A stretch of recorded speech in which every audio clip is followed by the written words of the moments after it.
पाण्याची समस्या ही पाण्याची कमतरता, दूषित पाणी आणि अपुऱ्या सुविधांमुळे उद्भवते. पाण्याच्या कमतरतेमुळे दोन मुख्य कारणे: वाढती लोकसंख्या आणि निरक्षरतांचा वाढता वापर.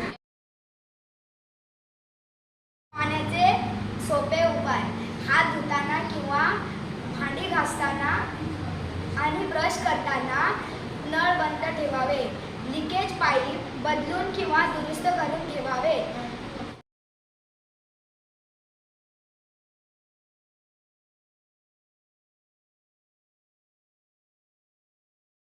प्रदूषण: औद्योगिक कचरा, रासायनिक खते, कीटकनाशक आणि अयोग्य घर कचरा यामुळे या कारणाने पाणी दूषित होते. पाणी साठवण्याच्या काही उपाययोजना: पाणी वाचवणे, जलसंवर्धन करणे, पाणी जलशुद्धीकरण करणे आणि पावसाचे पाणी बचत करणे.